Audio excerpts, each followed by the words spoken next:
नमस्ते। आता संध्याकाळचे 6 वाजत आलेले आहेत।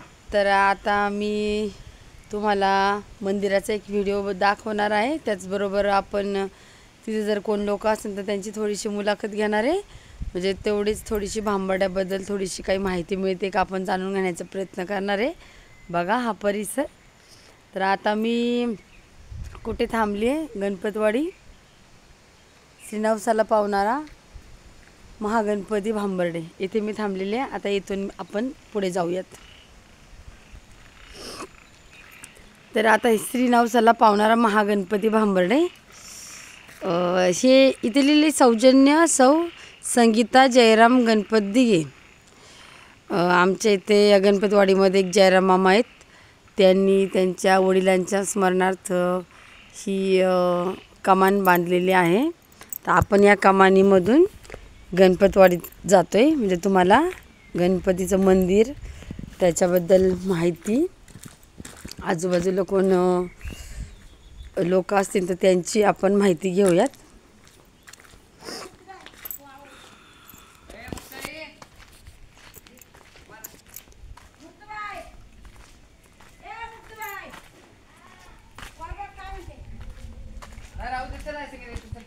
बघा इथे हे माझं घर आहे। इथे मी राहते।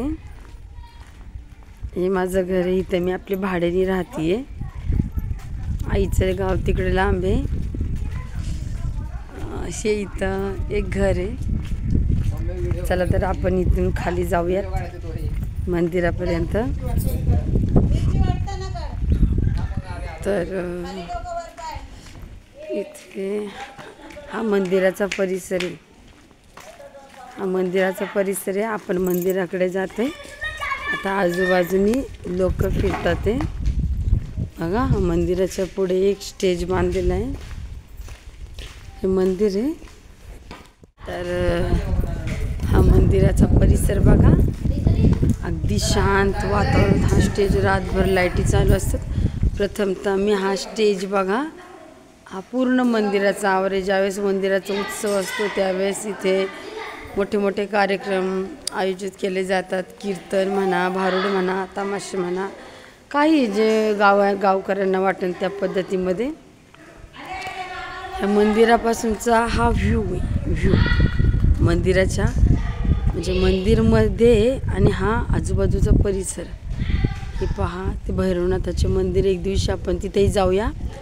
हा घनगड, त्या दिवशी मी तुम्हाला त्या घनगडचा व्हिडिओ दाखवला। बघा मंदिरापासून अगदी दूर हा पूर्ण निसर्ग। ह्याला खलाटी म्हणतात, खलाटी। तर हा मंदिराचा व्ह्यू बघा, पूर्ण गावकऱ्यांची भातशेती, पूर्ण परिसरात ती रामवाडी, हा एवढा परिसर हा या गणपतवाडीच्या मंदिराच्या मागच्या बाजूने दिसतो। खूप छान। आता बघा हे शेती लावणी झालेली आहे लोकांची। हे पूर्ण खूप छान, मला असं वाटतं। हा संध्याकाळचा 6चा टाईम आहे। हा व्ह्यू असा आहे। आता आपण मंदिराकडे वळूया। दाद्या हाय। हां चला, आता हा मंदिराचा परिसर आहे बघा, एवढा असा मोठा।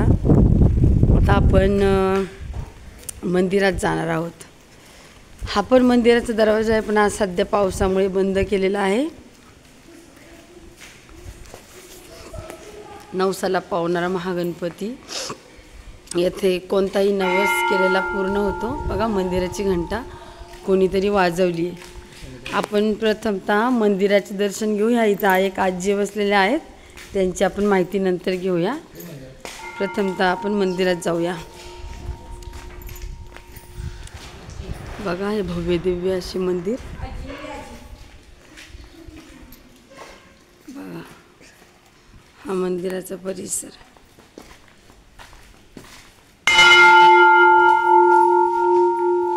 नवसाला पावणारा श्री महागणपती बघा, हे मंदिर श्रावण महिन्यामध्ये या मंदिरामध्ये एक ग्रंथ लावलेला आहे. उद्या या ग्रंथाची मुलाखत आपण देऊया.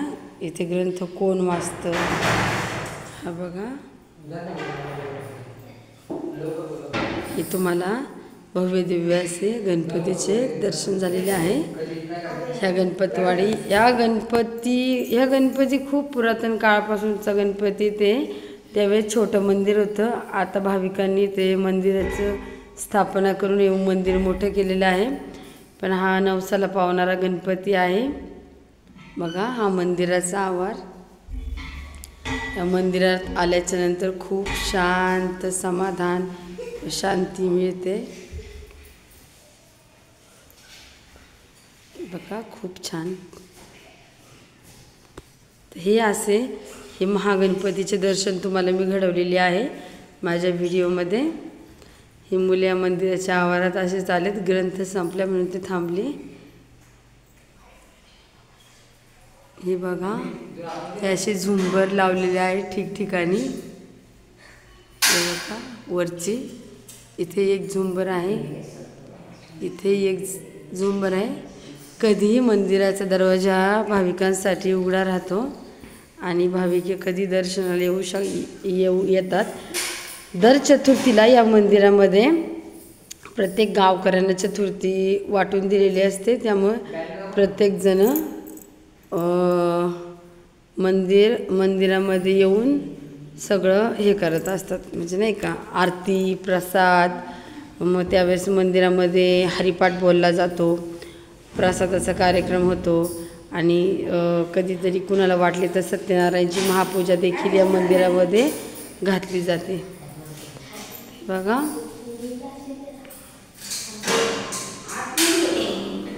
इकडनं बघा हे मंदिर. हे बघा खूप छान. हाताचा सराउंडिंग पूर्ण मंदिर आता तुम्हाला दिसलेच असेल. बघा या आज्या आलेल्या आहेत मंदिरामध्ये पाया पडण्यासाठी. तर मीही आतमध्ये जाते, तुम्हाला थोडं जवळून दर्शन होतं का बघते. बघा भव्य दिव्य अशी सुंदर मूर्ती गणपतीची. गणपती बाप्पा. आपण इथे बाबा आलेले आहेत बघा.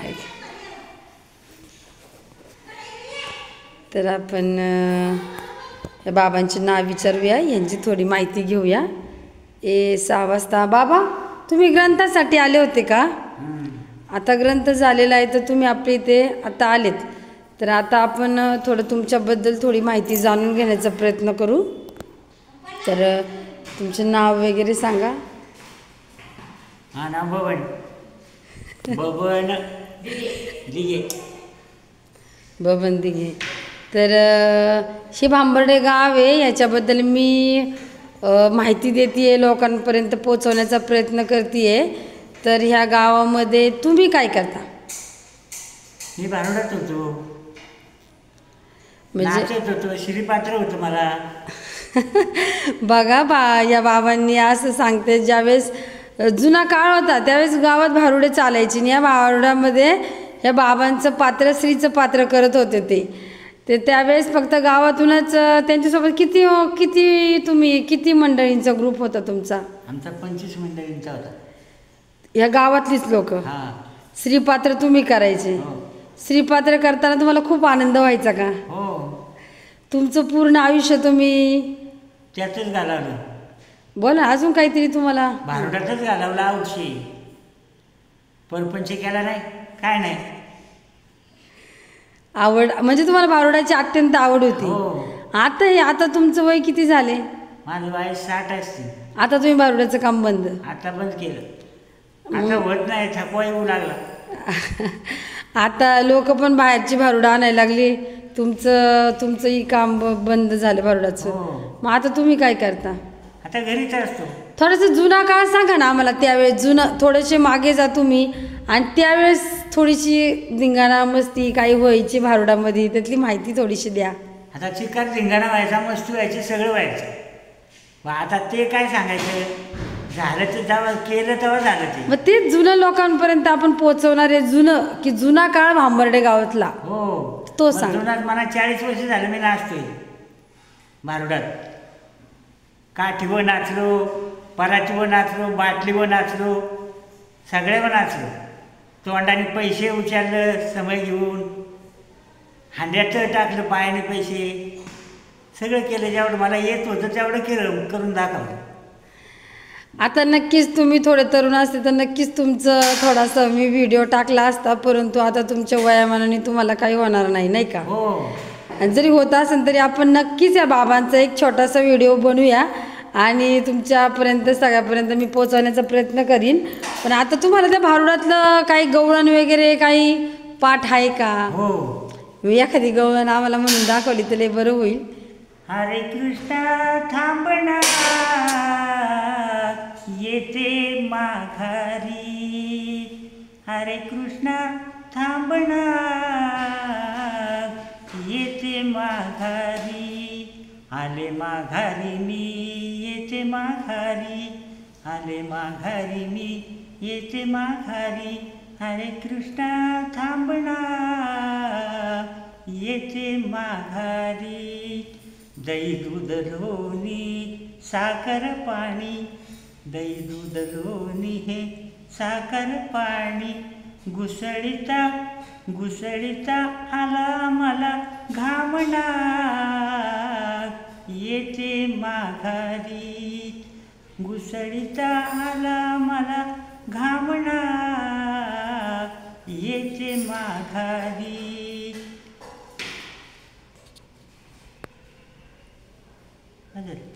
एवढीच आहे का? खूप छान पद्धतीने गवळण बाबांनी म्हणली. खूप छान, अतिशय सुंदर. अजूनही तुमचा आवाज खूप छान आहे. तुमच्या आवाजामध्ये गोडवा आहे बाबा. तर अजून काही तुम्हाला या गावाबद्दल थोडी माहिती का तुमच्याबद्दल काही सांगावं असं वाटत असेल तर सांगा ना. आता काय सांगू, काय बोलू? आता तो जुना काळ वेगळा होता, हा नवीन काळ आहे. हा पोराबाळांचा काळ आहे. तू कापलाय का? जुना काळ. हो. जुन्या काळामध्ये म्हणजे तुमची लगबग म्हणजे भारुडात कशी व्हायची? कधी असंच तो अभंग पाठ करत असेल, तुम्ही गवळणी पाठ करत असेल. मला म्हणूनच नाही दिला, मला भजनातच नाही बसून दिला. मी सारखा उभाच होतो लुगडं नेसून. तुम्हाला शृंगार करण्यामध्ये खूप आवड वाटते. तुमची अजून केस दाखवा ना जरा, तुमची केस. केस बिस आहेत सगळे. म्हणजे तुम्ही त्यावेळेच्या काळामध्ये पूर्ण तुमची ओरिजिनल केस होती का? हा. आणि तुम्हाला शृंगार करायला आवडायचं का? मग नथ घालायला? नथ घालीत होतो, सगळं घालीत होतो. शृंगार तुमचा आत्ता तुम्हाला शृंगार एखाद दिवशी बघू. मी एखाद दिवशी बाबांना नक्की शृंगार करून दाखवून ते, जेणेकरून म्हणजे तुमच्या मार्फत पोचवल की बाबा भांबर्डे गावात यांनी पूर्ण त्यांचं आयुष्य घालवले. आता वयाची 70-75 झाली. पूर्ण लहानपण त्यांचं इथेच गेलं. आता म्हातारपणही इथंच चालले. पण ते जुन्या आठवणीच्या काळात अजूनही जागतात. त्यांचे जुने कधी फोटो बिटो त्यांच्या घरामध्ये असेल तर त्यांचे व्हिडिओ पण मी तुम्हाला पाठवन, त्यांचे फोटो टाकन. पण अतिशय बाबा खूप छान पद्धतीने त्यांनी पूर्ण या गावासाठी ही कलाकारी सादर केली आणि त्यांनी या गावामध्ये भारुडाचं कार्यक्रम करून लोकांचं मनोरंजन करण्याचं काम करण्यात त्यांचं आयुष्य घालवले. आता तुम्ही काय करता? म्हणजे आता तुम्हाला आता रोजगार काय? आता त्यावेळेस तुम्हाला पैसे मिळतात नाही? काय नाही, आता घरीच बसून आहे खायचं. मग आता काय खायचं, कुठे कमवायचं? काय खायचं? आपलं ज्या दिवशी बरं वाटेल त्या दिवशी कामाला जायचं, नसेल बरं त्या दिवशी घरी थांबायचं. खूप छान. तुमचा व्हिडिओ आम्हाला दिल्याबद्दल आम्ही धन्यवाद. खूप छान माहिती दिली आहे बाबा. आणि मग अशी खूप छान पद्धतीत गवळणच बोलली. तर आता त्यांना थोडीशी मी अजूनही फोर्स करणार आहे. बाबा तुम्हाला अजून एखादी येत असेल तर बोला ना. ऐका. हळीच्या साऱ्या गोकुळी जमुनी चला वेशीच्या जवळी, हळीच्या साऱ्या गोकुळी जमुनी चला वेशीच्या जवळी, घरी चला जाऊ विसावा घेऊ, घरी चला जाऊ विसावा घेऊ, जादू तुम्ही आठवा अंतरी मिळूनी चला वेशीच्या जवळी, जादू तुम्ही आठवा अंतरी मिळूनी चला वेशीच्या जवळी हाळीजा साऱ्या गोकुळी जमुनी चला वेशीच्या जवळी जादू तुम्ही आठवा अंतरी मिळूनी चला वेशीच्या जवळी ऐकून घेती सांगत येती ऐकून घेती सांगत येती जादू तुम्ही आठवा अंतरी मिळूनी चला वेशीच्या जवळी जादू तुम्ही आठवा अंतरी मिळूनी चला वेशीच्या जवळी. खूप छान. मला तर टाळ्या वाजवायची इच्छा झाली आता, पण मी आता फोन धरलेला आहे. खूप छान बाबा, तुम्ही अतिशय. आता नक्कीच मी नेक्स्ट टाईम आहे ना तुमचे अजून छोटे छोटे गवळणी जर तुमच्या असतील ना पाठ, नेक्स्ट टाईम तुमचे मी अजून छोटे छोटे व्हिडिओ घेऊन आहे ना नक्कीच यूट्यूबला टाकणार आहे. का तर मला तुमची थोडीशी माहिती आवडली. का तर तुम्ही या गावातली अजून काहीतरी माहिती आम्हाला पुढे देऊ शकता. तर चला तर आपण थोडे पुढे जाऊया. आता इथे हे बघा, ह्या आजी आल्या ते हे बघा. तर आजी तुम्ही आता मंदिरामध्ये कशासाठी आल्या होत्या? मी ना फोन चालले होते. काय करायला? फोन करायला चालले होते. तर आम्हाला बघून तुम्ही मंदिराकडे आलेत का? तर ह्या मंदिराचं मी गणपतवाडीच्या मंदिराचा व्हिडिओ बनवत होते. तर हे गणपती बाप्पाचे जे मंदिर आहे ना, इकडे या तुम्ही, असे मंदिराकडे तोंड करा. हे गणपती बाप्पाचे जे मंदिर आहे ना, आता हे तुम्ही आता लग्न झाल्यापासून ह्याच गावात आहे नाही का? तर हे गणपतीचं मंदिर किती वर्ष झाले या मंदिराला? तरी अंदाजे तुम्हाला काही सांगता येत नाही का? जो म्हणजे जसं तुमचं लग्न झालं तसं जे मंदिर आहे.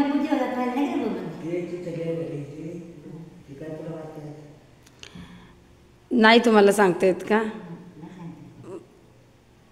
मग जाऊ द्या, तुमच्याबद्दल माहिती सांगा. तुम्हाला या गावामध्ये कसं वाटतंय? भांबर्डे गाव तुमचं सासर आहे. तुम्हाला कसं वाटतंय या गावामध्ये? आवड वाटते गावाची? तुम्ही गावामध्ये व्यवसाय काय करताय? शेती गाई वगैरे आहेत का तुमच्या? दूध पाणी सगळं आहे ना. चला, कपडे घालून कुठं चाललं म्हणजे तुम्ही म्हणजे नानांच्या मागोमाग आले होते? आता बघा कसा ओळखला, कपडे घातले केस झाले मागं टाकलं ना तेव्हा मी आले त्याच्याकडे. बरं ठीक आहे. ते आपण त्या बबन नानाची ओळख तुम्हाला, बबन नाना भारुडं कशी करायची? मी चांगली करते वे, लय भारी वे. आता काहीच नाही, लय भारी. आता त्यांचं भारुड असं काय ग म्हणजे अशी तू त्यांची भारुडं खूप. बबन नानाचे कौतुक होतं या मंदिरात आपल्याला दिसतंय. नानांची गवळणी वगैरे त्यावेळेस खूप पाठ होत्या. मग तुम्हाला आता असं वाटतंय का त्यांनी आता परत भारुडं करावं, गवळण करावी? हा, आता काय आता वय झाले त्याच्यामुळे त्यांनी त्याचा नाच सोडला. पण त्यावेळेस तरुणपणी खरंच निश्चितच त्यांच्याबद्दल कोणीतरी चांगली माहिती दिली अशी व्यक्ती मी नक्कीच शोधन, की त्यांची माहिती आपण त्यांच्या तोंडून न घेता कोणी दुसऱ्याच्या तोंडून आपण ऐकायची. हां मावशी, तुमचं नाव सांगता का? माझं नाव जनाबाई दत्तू दिघे. तुम्ही या गणपतीवाडीमध्ये किती वर्षाले राहता? मला जवळजवळ 30-35 वर्ष झाली. म्हणजे हे गणपतीचं मंदिर हे खूप जुन्या काळापासूनचं जुन्या काळापासून आहे ते. आम्हाला बांधलेलं काय सांगता यायचं नाही. आता हे नवसाला म्हणजे तुमच्या आधी, तुमच्या 30 वर्षापूर्वी म्हणजे जवळजवळ याला जुन्या काळातलं मंदिर आहे. हो. तर हा नवसाला पावणारा गणपती याला म्हणतात, तर नवसाला पावतो का? हो, पावतो. हां, म्हणजे तुमची गणपतीवर बरीच श्रद्धा आहे आणि तुम्ही या गणपतवाडीमध्ये राहता. हो. तर तुमच्याबद्दल थोडी माहिती सांगा. तुम्ही काय करता? व्यवसाय तुमचा काय चालतो? माझा व्यवसाय आता आपल्या गोदाड्या आल्या, 4 गोदाड्या आल्या की आपले गोदाड्या आल्या की आपल्या शिवायच्या. बोला. गोदाड्या आल्या की उन्हाळ्याच्या टायमाला गोदाड्या शिविते आणि मग तिथून पुढे काय नाही, आपल्या घरात गोदाड्या शिवायच्या आपल्या घरामध्ये. म्हणजे तुमचा आपल्या गोदाडी शिवण्याचा स्वतःचा रोजगार चालू आहे. तुम्ही आपल्या त्या रोजगारावर जगतात चांगल्या प्रकारे. या गणपतवाडीच्या आवारामध्ये म्हणजे खूप छान वाटतं. तुम्हाला संध्याकाळी ते ग्रंथ चालतोय असं मी आता त्या 8 दिवस झाले ते ग्रंथ लावलेला आहे नाही का. तर तुम्ही रोजच्या ग्रंथाला येता. हा येतो ना. हां, तर तुम्हाला ग्रंथ ऐकून या मंदिरामध्ये छान वाटतं. छान वाटतं, मजा वाटते ऐकायला 4 आवाज. फक्त का तर श्रावण महिन्यातच फक्त हा इथे ग्रंथ होतो. इतर दिवशी चतुर्थीला आरती येतात. मजा असते चतुर्थीला वगैरे. सगळ्या आरत्या बिरत्या घेऊन येतात. गणपतीची सेवा होती, येतात आपल्या. अजून या गावाबद्दल काय काय सांगायचे तुम्हाला? नाही, गाव हा सुंदरच आहे. तसं म्हणलं ना, हे आपल्या गावासारखा गाव नाही कुठं मिळणार. आणि आपल्या गावामध्ये काय जरी झालं तरी दाबादाब होती. सगळं आपलं ठेवीत. म्हणजे दाबादाब होती म्हणजे थोडक्यात गावामध्ये एक एकोपा आहे. गावामध्ये म्हणजे का चांगल्या पद्धतीने ते कोणतंही म्हणजे नॉर्मली भांडणं बिणणं झाली तरी गावातल्या गावातच आपलं शांतपणा घेण्यात येतो. म्हणजे गावामध्ये एकोपा आहे तुमच्या गावामध्ये. खूप. आणि शांतता आहे. तरी भांडणं जरी झाले तरी तिथल्या तिथं मिटवित्यात, आपलं मान्य करून घेतात. छान आहे. हा गावामध्ये नवरा नवरीचा डोंगर आपण जो म्हणतो, तर त्या डोंगराचा काही इतिहास तुम्हाला थोडाफार माहिती आहे का? जुन्या काळातला तुमच्या सासऱ्यांनी सांगितलेला किंवा कुणी आजूबाजूने ऐकलं तुम्हाला इतिहास काय आहे? नवरा नवरी म्हणजे काय? अहो, नवरा नवरी म्हणजे अशी पहिली म्हणजे आमचा सासरा सांगायचा, आजूबाजूची लोक सांगायची की ज्या टायमाला वरती नवरा नवरीचा डोंगर हा कशामुळे झाला, तिथं पहिली वराड गायब झालेली आहे जुन्या काळात. तर त्या वराडामधून 4 माणसं जगली आणि बाकीची माणसं गायब झाली. तर म्हणून त्याचा नवरा नवरीचा डोंगर ठेवलं नाव जुन्या काळात. जुन्या काळातला. का तर आपल्या गावाची म्हणजे भांबर्डे गावाची निशाणी म्हणजे नवरा नवरीचा डोंगर आहे. हां, तेवढाच. त्याच्याबद्दल म्हणजे थोडी आपल्याला माहिती मिळाली. इथे हा घनगड किल्ला आहे, तो आता पहिल्यापासूनच तुमच्या पाणीतला आहे. हो, आहे ना. त्याच्याबद्दल काय माहिती? तेव्हा म्हणजे असं जंगल होता, लय जंगल होता. आता लोक जाऊ लागली, येऊ लागली. आता ज्या लोकांनी जमिनी होत्या त्या दिल्या, तिथं आता त्यांचं बंगलं झालं आणि लोक येऊ जाऊ लागली. तिथं एक मंदिर आहे वरती देवीचं, त्या देवळापर्यंत जातात. काही लोक शिडीवर जातात, शिडीहून खाली येतात. आता जे पावसाचा नियम आहे, तर आम्हाला विचारलं त्यांनी की मावशी धनगड किल्ला कुठे आहे, की वरती जातात का? तुम्ही माहिती देता? तुम्ही आम्हाला माहिती देता. तर आम्ही काय त्यांना सांगतो की ज्या टायमाला उघडा असते त्या टायमाला तुम्ही जात जा. बरं, आता जी आहे पाऊस पडतोय, टपरं चिकाट आहे, शिडे चिकाट होत्यात, तुम्ही जाऊ नका वरती. अवचित कोणाचा हात निष्ठन, पाय निष्ठन, पडसान, तुमच्या जीवाला दुखापत. खूप छान मावशी तुम्ही माहिती दिलीत. या मंदिराच्या परिसरात मी आल्यामुळे तुमची मुलाखत झाली, बबन नानाची मुलाखत झाली. आपलं थोडंफार कसं कळालं ना. मलाही काही गोष्टी मला माहिती आहेत, पण मी आपल्या तुमच्या तोंडून पण ऐकण्याचा प्रयत्न करते नाही का. लोकांचं काय मत आहे, लोक कशी बोलतात ते, त्यांच्या मनामध्ये काय भावना चालल्या ते. या गावामधून तुम्हाला आता जर कोणी बोललं की तू भांबर्डे गाव सोडून जा, तुम्ही जा सांग का? नाही हो, आता कसं जाणार. आता आमच्या नाती मोठ्या झाल्या, नातू मोठं झालं, आमचे सोनाबाळा चांगले आहेत, लेक चांगले आहेत, मुलं चांगली आहेत. म्हणजे त्याच्या मुलांच्या जेव्हा मुलं आमची पुण्याला राहतात आणि मी एकटेच गावाला असते. तुम्हाला मी भांबर्ड्याबद्दल खूप प्रेम तुमच्या मनात आहे, त्यामुळे तुम्हाला गाव सोडून जायचे. आता रोजगारासाठी मुले गेली, पण तुम्हाला आपलं गाव सोडून जायची. इतकं प्रेम या मावशींच्या मनामध्ये भरलेलं आहे. भांबर्डे गाव म्हणजे भांबर्डे गाव खूप छान सुंदर निसर्गरम्य वातावरणात या आजी राहतात. ते त्यांचे आपण थोड्या पद्धतीत मनोगत ऐकलं. चला, धन्यवाद. जर नक्कीच हा व्हिडिओ जर तुम्हाला आवडला असेल तर लाईक, कमेंट आणि शेअर करा.